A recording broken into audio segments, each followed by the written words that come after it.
Warning: this content may be upsetting or disturbing to some audiences. Jeffrey Dahmer gave the people in his apartment building sandwiches that have been made from his victims' flesh. What are the most disturbing serial killer facts? Pee Wee Gaskins, most prolific serial killer in South Carolina, drove around in a hearse with a bumper sticker that read "I haul dead people." He told people that he needed it to take the bodies of people he killed to his private cemetery. He claimed to have killed between 100 and 110 people.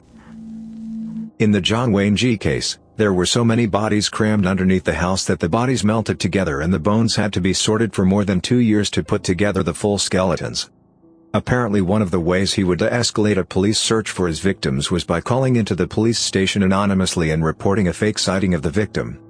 This led the police to believe that the victims had not in fact been missing, but instead had run away, thus deprioritizing their search. The Hillside Stranglers picked up a young woman to murder. Then they discovered that her father was Peter Lorre, a legendary Hollywood character actor. They let her go because they feared that killing a celebrity's daughter would bring too much attention down. Strangely enough, in 1931 Lorre starred in Fritz Lang's M, one of the first serial killer films, as a Berlin child murderer. The movie prominently features the Berlin criminal underworld trying to catch the killer on their own because his murders are drawing too much attention from the police, hampering their own illegal activities. Jeffrey Dahmer gave the people in his apartment building sandwiches that could have possibly been made from his victims' flesh. I went to Marquette University in Milwaukee, not far from Dahmer's apartment building. When the news broke, my boyfriend at the time was riding the bus and a lady was freaking out and crying uncontrollably. She lived in the building and he apparently hosted cookouts regularly. I always think about the PTSD the first cop to open the refrigerator must have. Towards the end, right before he got caught, he had so many bodies in his apartment that he ran out of room and stored one victim in his bathtub. He proceeded to shower over him every day for a month. Think about that. Straddling over a rotten corpse to get fresh and clean for the day. Unreal. He also tried to make sex zombies out of some of his victims by drilling holes in their heads while they were alive and pouring acid into the holes. The twistedness and desperation of such an act is fascinating and truly goes to show how disturbed he was. Makes you wonder to what would have happened if he was successful, like would he stop killing or would he just amass a growing harem of sex slaves? Pedro Alonso Lopez pleaded guilty to the murders of over 100 girls and only received a maximum sentence of 16 years, as that was the maximum possible sentence in Ecuador. He was released despite promising to continue killing but disappeared shortly after. He was released from a psychiatric ward in Bogotá, after Colombia brought charges against him as soon as he got out of prison. Not directly from prison. Colombian authorities, on some small level, may have kept tabs on him and slipped his location to a few interested families. There are a number of unconfirmed reports that he was tortured and killed by bereaved family members after he was released from prison. Some of the stories even mention assistance and participation from local authorities. He's very likely dead and buried, what was left of him, in the hills somewhere. The foothills where they probably took him would be in the Andes, which served as his killing grounds. He disappeared in 1998, or 2001? Or 2009? A lot of solid sources conflict on this, after being declared sane and posting a $50 bail. Dennis Rader, aka BTK, Bind Torture Kill, started communicating with police after years of silence in like 2004-ish? He had gone decades without being caught and once again started sending taunting letters and items to them. He asked them if he could be traced if he sent them his writings on a floppy disk, and they assured him through a communication in a newspaper that no, they couldn't trace him. He sent them a floppy disk and they found metadata linking to his church. He was arrested shortly thereafter. He was hurt that they would lie to him because he thought they had developed a rapport. The serial killer Balakis liked to pickle people in barrels stored in his basement. Someone figured it out but they couldn't get him because he was fighting in World War I. By the time they tracked him down he had disappeared and left a dead guy in his hospital bed. He supposedly joined the French Foreign Legion and deserted that too, and I think history loses track of him after that, with the exception of one possible sighting as a janitor in New York.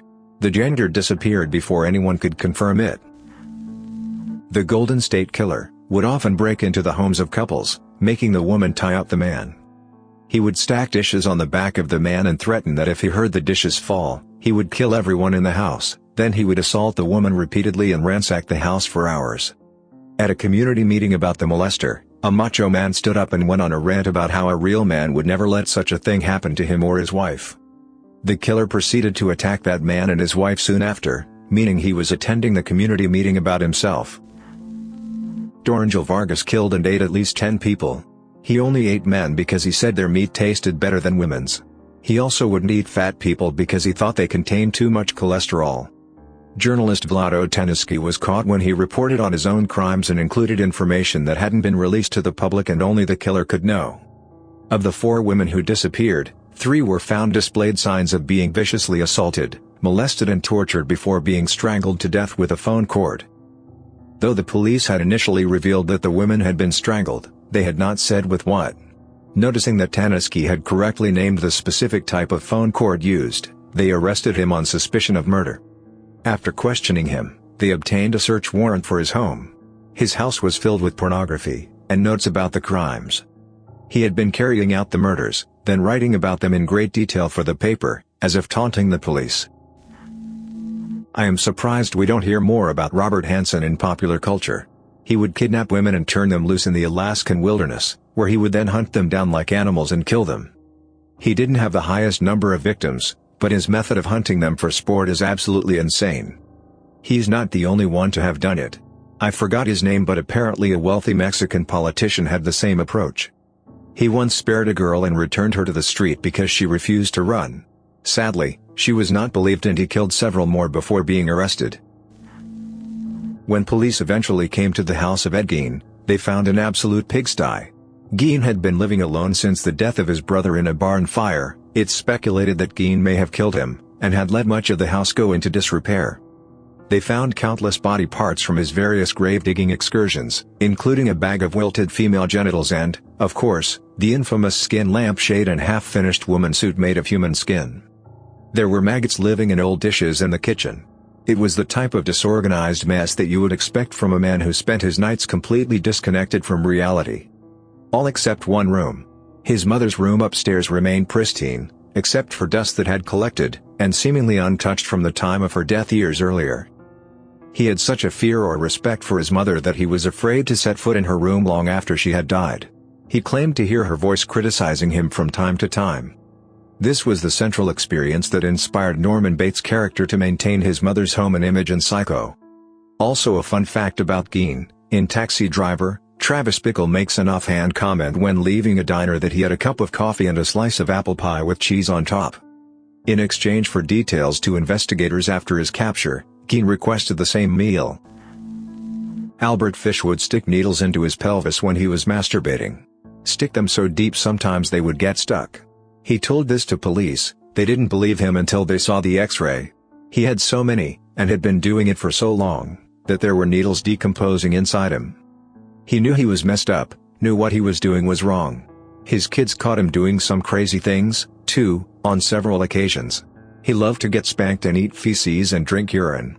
He called them peanut butter and cider respectively. He once spent a few months trying to convince a single mother to watch his handicapped son. He told her to punish him when he acted up and, over the course of their correspondence, told her to do nastier and nastier things until he dropped the act altogether. He was asking her to poop on him and for him. His letters to her are what got him arrested, as she was unnerved by what he was saying and took the letters to the police for indecency laws violations. In the 70s there was a serial killer who was known for raping and killing women. He went on a dating show and the woman ended up choosing him, but luckily she canceled the date just before.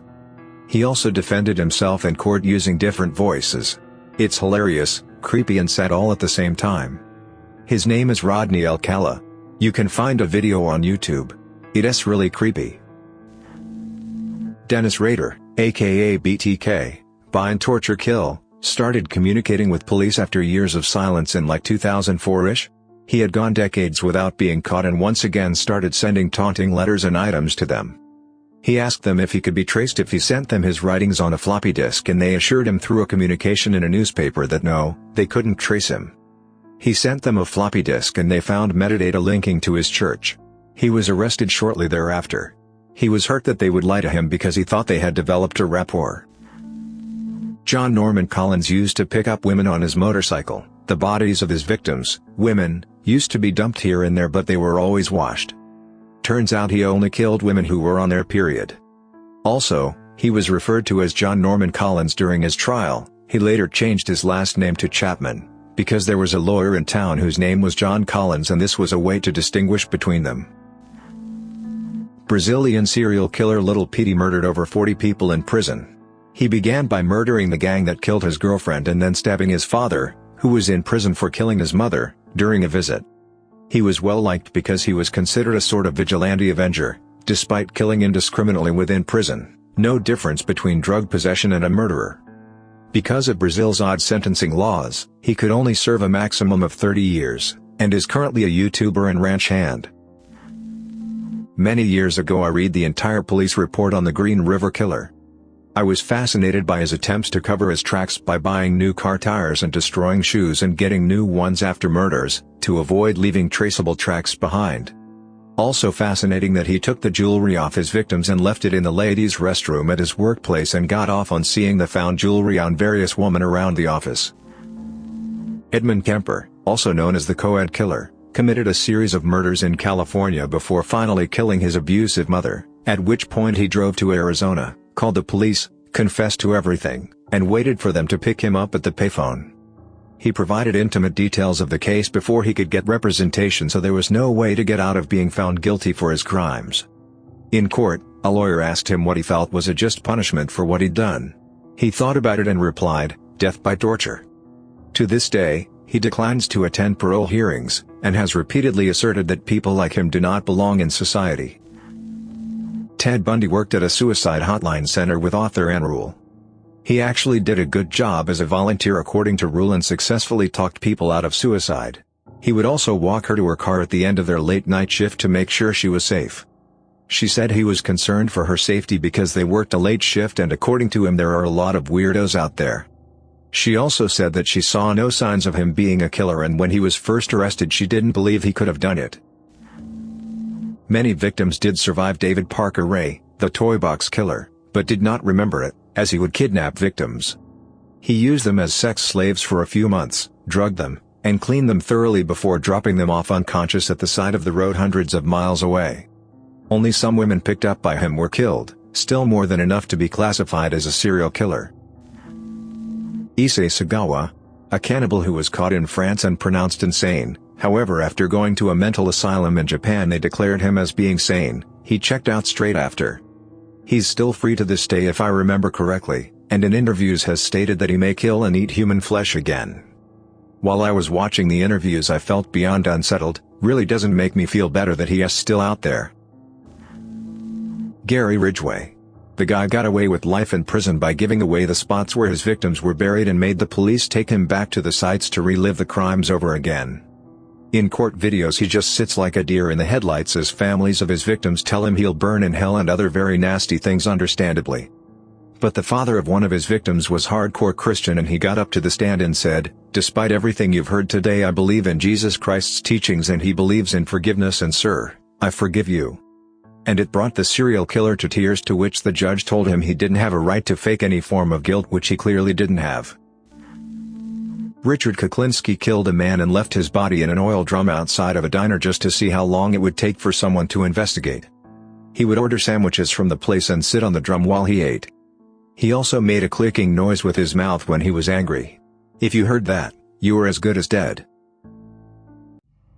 Thanks for listening to Radio TTS. Hit the subscribe button and activate the notification bell for a free sandwich. Click the right box for the Reddit Facts playlist. Share your own story in the comments below and let us know which serial killer fact you find most disturbing.